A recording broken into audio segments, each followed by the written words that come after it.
The first light of a quiet Arkansas morning spread across the small town the day 19-year-old Lena Cordell stepped out of her house for the last time in 2002. And no one could have imagined how deeply her absence would shape the community for years to come. The town was small enough that neighbors knew one another by familiar waves, shared routines, and the steady rhythm of days that rarely changed. People still talked across fences, children played on front lawns, and local shops opened with the sound of old keys turning in worn locks.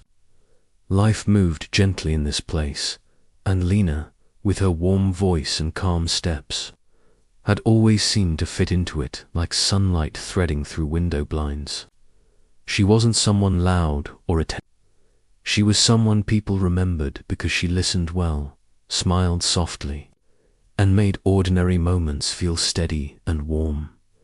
That morning carried the same peaceful air it always did. And Lena walked down the front steps in her simple jacket, her shoulder bag hanging lightly against her side.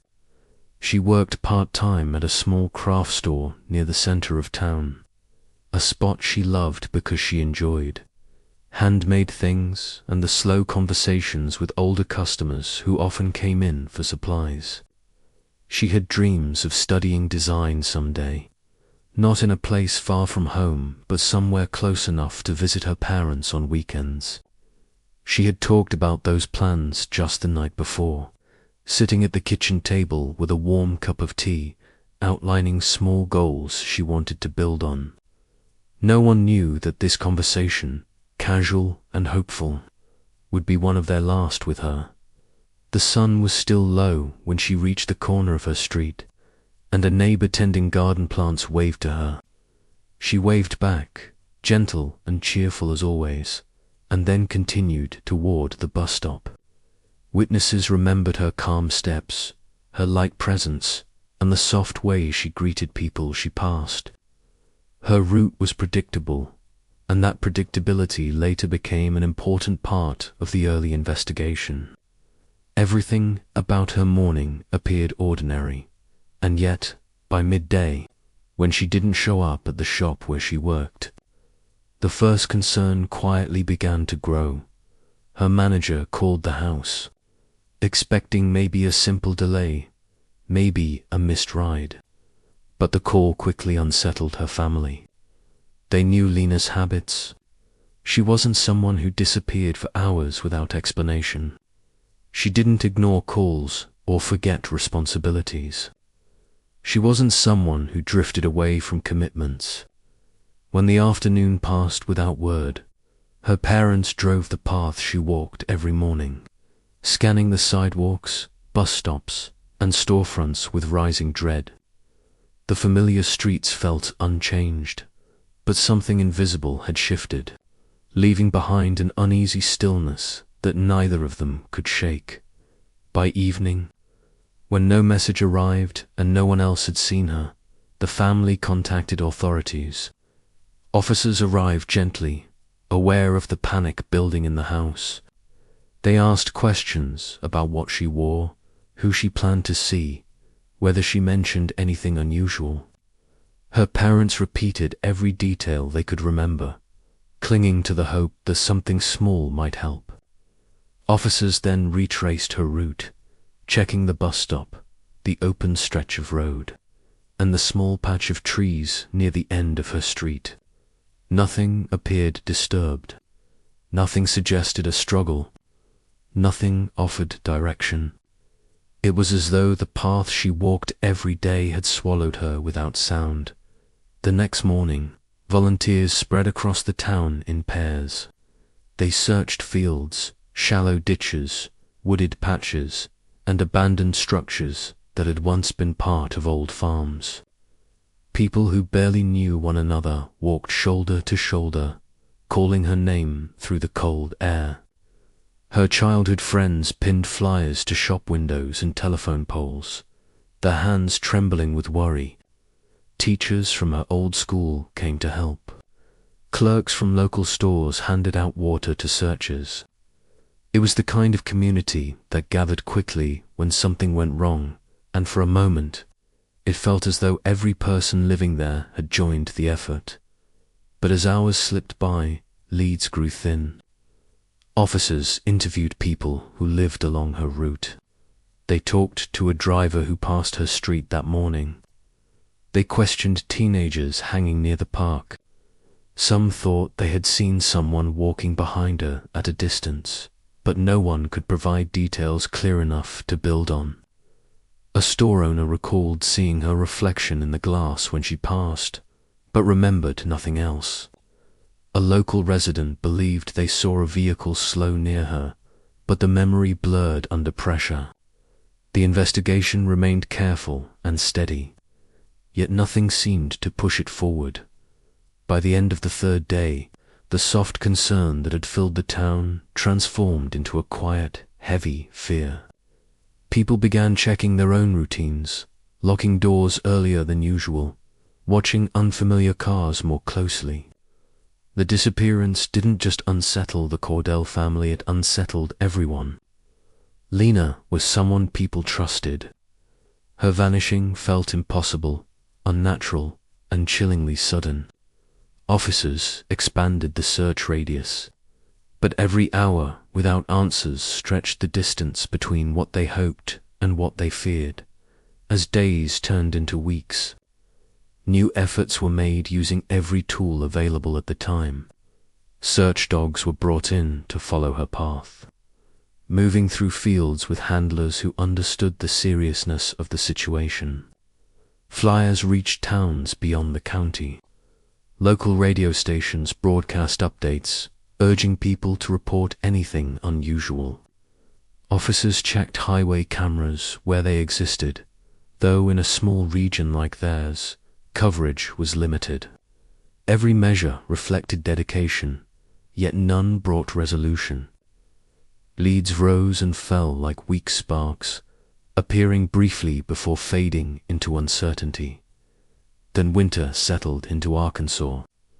The air grew colder, and the seasonal quiet deepened the weight already pressing on the town. People stopped seeing flyers as fresh calls for help and started seeing them as reminders of a wound that hadn't healed. Each corner with her photo looked like a question no one could answer. Her family carried on searching, refusing to let time harden into resignation. They met with officers regularly, sometimes bringing lists of places they wanted checked again, sometimes simply asking whether any new information had surfaced. Investigators responded with patience, sharing updates even when the updates were small. Knowing the family needed connection more than anything, months rolled by, and the early momentum of the case slowed under the weight of repeated disappointment. Evidence bags filled small boxes, witness statements stacked across desks, and maps filled with marked points that led nowhere. Officers who had worked the case from the start felt the burden of each passing week. They reviewed their notes late at night, re-examined conversations, and tried to view the early timeline from new angles. They contacted outside agencies for fresh perspectives. They revisited neighbors who once had nothing to report, hoping something remembered might finally surface. But nothing changed, and the case drifted into that painful space where hope remains but movement stalls. The Cordell family kept Lena's room exactly as it was. Her mother dusted the dresser once a week, smoothing her hand across the familiar wooden edges. Her father fixed the curtain rod even though it didn't need fixing. Her younger brother sometimes sat on her chair, staring at the sketches pinned to her wall. The family spoke her name daily, not in sorrow but in gentle remembrance. They refused to let her fade into the quiet corners of memory. Her presence remained woven into every space she had touched, and even as months passed, her absence felt like an echo repeating through their home. The first anniversary of her disappearance approached, and the community gathered for a small vigil in the town square.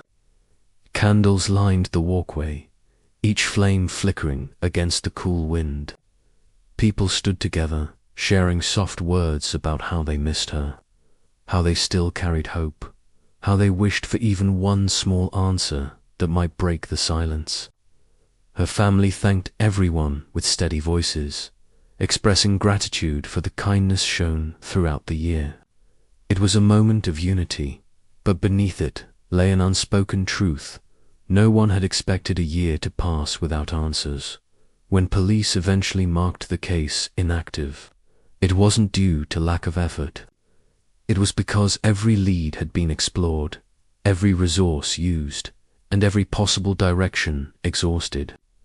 Calling it inactive felt like surrender, but it was only a procedural step.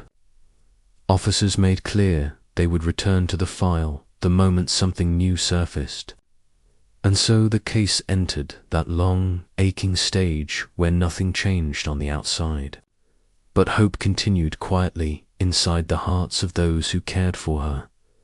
No one could have predicted that years later, something long overlooked would rise from the silence, turning the story in a direction the town never expected and uncovering a truth that would leave everyone stunned, shaken, and forever changed.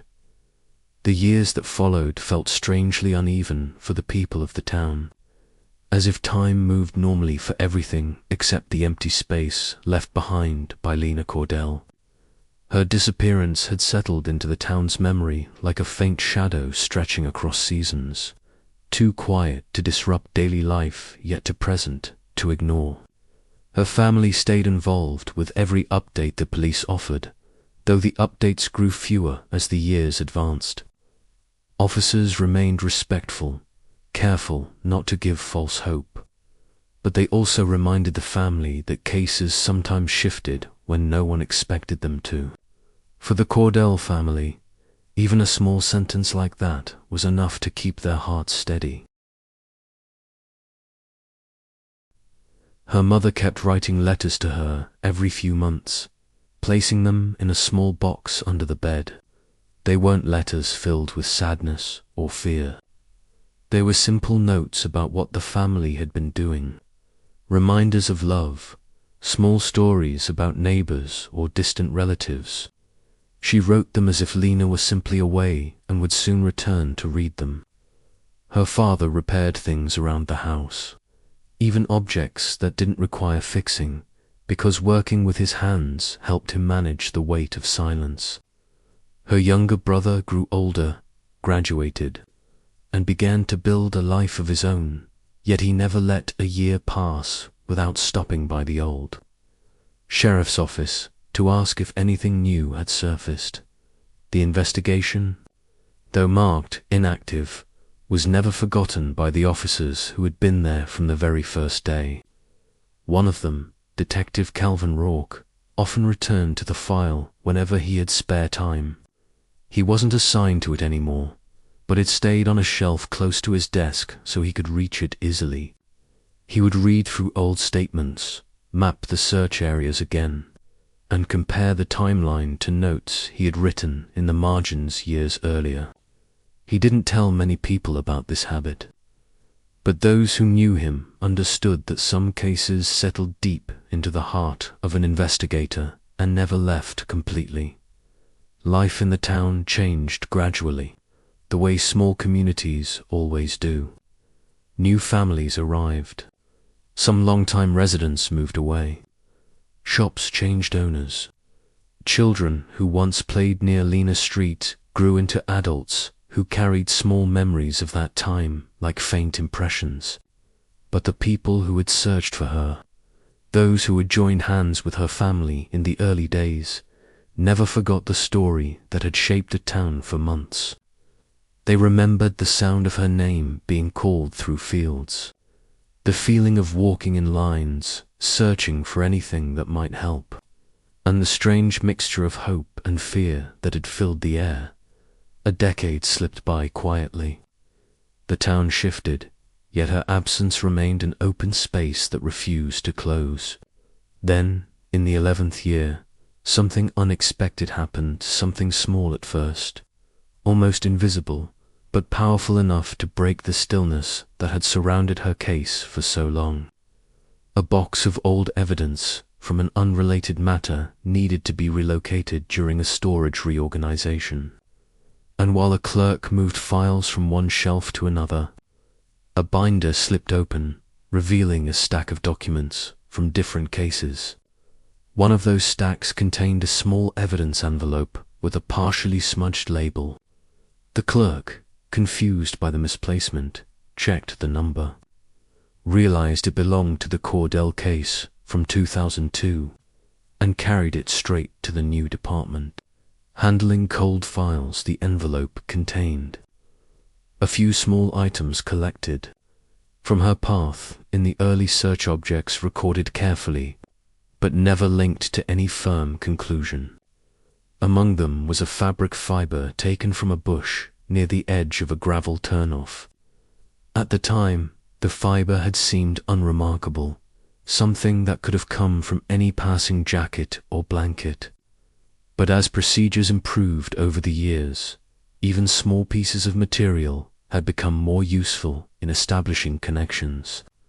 The cold case unit reviewed the envelope, noted that the fiber had never been compared against samples from every early person of interest, and decided to run a fresh match using improved methods. They didn't expect much. They simply wanted to be thorough. Around the same time, a former resident named Ross Merrick returned to town after living away for nearly 16 years. He had once been acquainted with several people in the area, but had left quietly not long after the original investigation slowed. He came back to help his aging aunt, staying in a small rental house on the edge of town. No one suspected anything unusual about his return. People who knew him long ago spoke politely, asked about his work, and continued with their days. There was nothing that suggested his presence might be connected to anything more than family responsibility. Meanwhile, at the cold case unit in Little Rock, the fiber comparison produced an unexpected result. It didn't provide a full identity, but it did narrow down potential matches by linking the item to a specific type of outerwear manufactured in limited quantities during the early 2000s. Investigators noted that at least one early interviewee had owned a jacket similar to that type. His name surfaced again during the review. Ross Merrick. At the time, he had cooperated fully, allowed officers to search his truck, and provided an account of where he had been the morning Lena disappeared. Nothing in his statements had seemed unusual, and because no evidence linked him directly to her, he had eventually faded into the background of the wider search. The cold case team decided to request updated interviews with anyone still living who had interacted with Lena around the time she vanished. When they visited the town, they asked for volunteers willing to share any memories, even ones they believed unimportant. Several residents responded. Most said they remembered little beyond what had already been recorded. But one woman, Lena Cordell, offered a detail that startled the investigators. She explained that years earlier, she had seen a young man standing near the gravel turnoff, close to where the fiber had been collected. She hadn't mentioned it during the initial search because she didn't realize the location mattered. She had assumed the man was simply waiting for someone or checking his car. When asked to describe him, she hesitated, not wanting to give incorrect information, but she recalled the general build, the worn jacket, and the way he seemed to be watching the road. The investigators cross-checked her description with the list of early interviewees. The match wasn't precise, but it was close enough to bring renewed attention to Ross. They reviewed his original statements, examined his movements, and compared them with updated records. As they studied the timeline more closely, they noticed subtle inconsistencies, nothing bold or dramatic, but small shifts that suggested he had modified his account in ways that now appeared unusual. These were the kinds of differences that would be easy to overlook in 2002, but harder to ignore when viewed with a stronger framework. The cold case team didn't immediately approach him. Instead, they reached out to the sheriff's office to gather more context. Sergeant Marvin Tate, who had participated in the early search, shared his recollections. He explained that Ross had seemed cooperative at the time, but had shown a nervousness that could have been stress or something more. Without evidence, however, the team back then had no grounds to pursue him further. Tate admitted he had always felt uneasy about the interview, but could never explain why in a concrete way. Now, hearing that Ross had returned to town, he felt a familiar tension settle into his chest. The investigators decided to conduct a discreet background review of Ross's years away. They discovered he had lived in several states, moving frequently but always holding jobs long enough to keep steady income. Nothing in his records stood out as alarming, yet the pattern of moving every few years raised quiet questions. They also learned he had recently taken a job at a local hardware store upon returning, blending back into town life without much notice. With each new detail, the case, once motionless, began to shift again. Conversations among detectives grew more focused. The fiber analysis, the returning resident, the long-overlooked witness account, and the inconsistencies in his early statements painted a picture that seemed sharper by the day. It wasn't a full image yet, but it was enough to reopen the file officially and begin interviewing people with fresh urgency. When officers finally knocked on Ross Merrick's door for a voluntary conversation, he greeted them with polite restraint. He agreed to talk, claiming he remembered little from that period, brushing off the differences in his past statements as harmless lapses. But there was something in his voice, a faint stiffness, that made the investigators more attentive. They listened carefully, watching his movements, observing the way he avoided certain topics and sidestepped questions that asked for specifics. His answers didn't break the case open, but they didn't settle doubts either. Instead, they pushed investigators to continue digging, to keep looking, to follow every thin strand that might lead forward. And soon, one of those strands would rise from an unexpected direction, cracking open the silence that had gripped the case for more than a decade in setting the stage for a truth the town never expected to face. The courtroom in Pulaski County felt unusually quiet on the morning the trial began. Even before the judge entered, people sat with a kind of heavy stillness, as if they understood that what was about to unfold belonged not to a routine legal proceeding, but to a story that had stretched across more than 2 decades. Every bench was taken. Reporters lined the back wall, and in the second row, the family of 25-year-old Hannah Colton, the young woman whose disappearance had haunted Arkansas since 2002, sat shoulder to shoulder, their hands linked tightly together as if they were bracing against a wave rolling toward them. When the deputies escorted Mason Kerr into the room, the sound of the chains around his wrists echoed in the silence. He looked older than the man investigators had long imagined. His hair was graying at the temples, his posture slightly bent, his expression strangely blank. But there was something about his Izan emptiness that made several people avert their gaze. For years, he had lived in the same state where the case had originated, working small jobs, moving between rentals, blending into a quiet life. And all that time, Hannah's family had wondered if the person responsible for her disappearance had ever felt even a flicker of remorse. Now, as Mason sat down, it was impossible to know what he truly felt, but nothing in his face signaled regret. The prosecution began by laying out the timeline. The story felt familiar to everyone in the room because the case had been covered repeatedly each time a new detail surfaced. But hearing it now, presented with clarity and confidence, made it feel almost like a retelling of a legend that had haunted the state.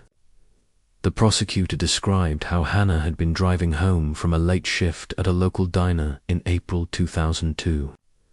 How her car was later found on a remote stretch of road outside the city, and how her phone, purse, and keys had been discovered scattered near the edge of a wooded area. The investigation had been aggressive in its early days, but no suspect had stood out strongly enough to drive the case forward. Years passed. Leads faded. Hope dimmed. Then came the turning point. The discovery of a preserved item from the scene that had been re-examined using improved forensic tools. The prosecutor held up a photograph of the evidence-careful knot. To show the actual piece to avoid contaminating the courtroom, explained how touch DNA had been lifted from it, leading to a profile that matched Mason Kerr. The match had been strong enough to reopen the entire case. And now, with Mason's own confession from the earlier interview on record, the prosecution stated that the evidence pointed to one conclusion. He had been the last person with Hannah the night she vanished.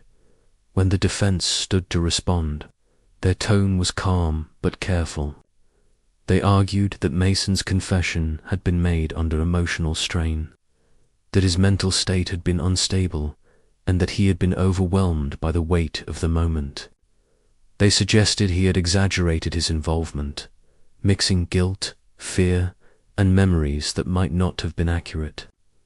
They said that DNA could be explained by secondary transfer, that there had never been direct proof placing him at the exact moment Hannah vanished. The defense tried to create space for doubt, just enough for the jury to hesitate. But the atmosphere in the courtroom changed when the prosecution played the recording of Mason's confession. His voice, low and tense, filled the speakers. He spoke about driving along the same road as Hannah, about stopping to help when he thought her car looked like it had broken down, and about how a conversation that started calmly had shifted into confusion and panic. He described an argument that escalated too quickly, a moment of fear he said he could not control. He spoke about actions he claimed he never meant to take, and then he described leaving the area, convincing himself that silence would protect him as his words played. Hannah's mother lowered her face into her hands, unable to hold back the tears she had carried for so many years. Her younger brother stared straight ahead, jaw clenched. It was one thing to imagine what had happened. It was another to hear it from the person who now said he had been there. When the recording ended, the courtroom stayed silent for several long seconds. Even the judge did not speak right away. It was a silence filled with the weight of a truth that had been denied to the family for more than 20 years. The prosecution then brought forward witnesses who had known Mason during the early 2000s. One former co-worker testified that Mason had often driven the same road where Hannah had disappeared. Another individual described how Mason had once become strangely quiet when the case was mentioned, almost as if he feared someone might see something in him. These were not direct pieces of evidence, but they added color to the picture the prosecution was building. A man who had lived with a burden. He never spoke of Dot. Next came the forensic expert. She walked the jury through the testing process used to extract the DNA from the preserved item. She described how the technology did not exist in the early 2000s, how scientists at the time could not have imagined that such a small trace could one day produce a reliable match. Her explanation was simple and clear, allowing the jury to see that the match was not vague or partial, it was exact. When she finished, the jurors exchanged small glances, the kind that show people adjusting their understanding of the situation.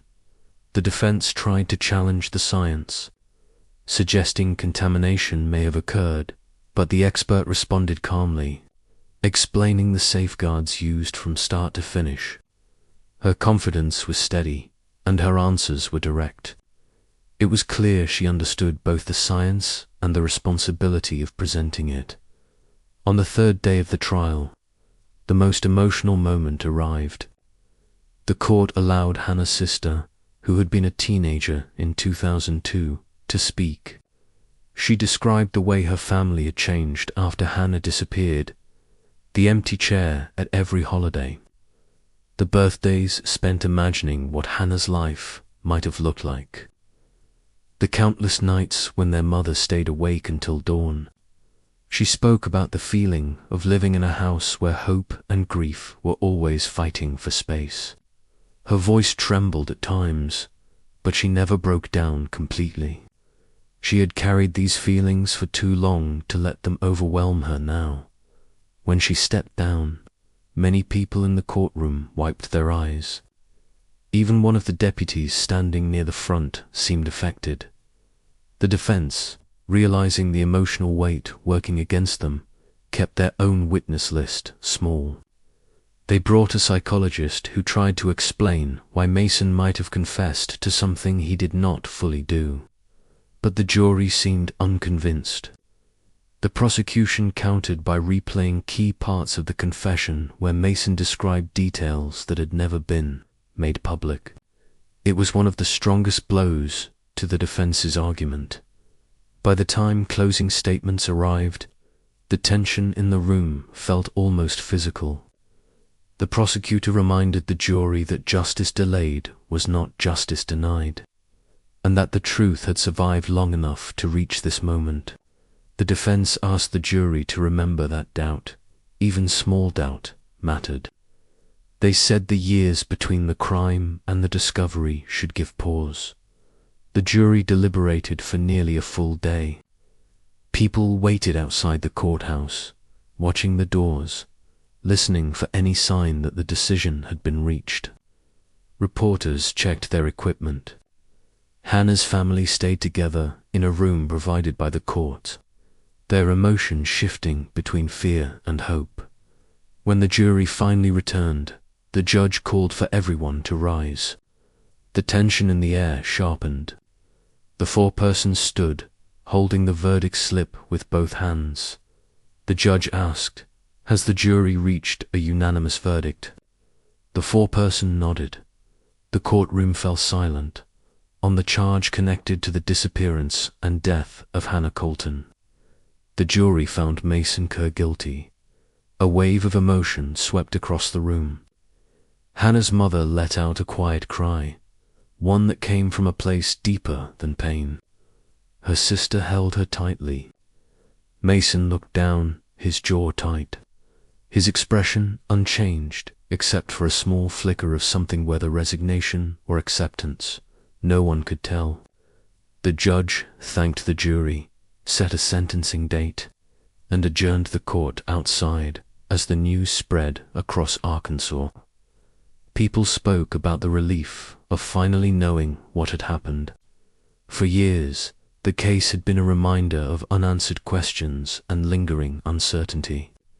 Now, after decades, the truth had been lifted into the open where it could no longer be denied. For Hannah's family, the verdict did not bring her back.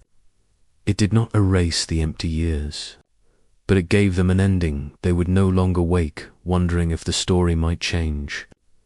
They knew what had happened. They knew who was responsible. And they knew the silence that had stretched across 2 decades had finally been broken. In the days that followed, people left flowers near the memorial plaque placed close to where Hannah's car had once been found. Some wrote messages. Others simply touched the stone before walking away, acknowledging the young woman whose life had mattered so deeply.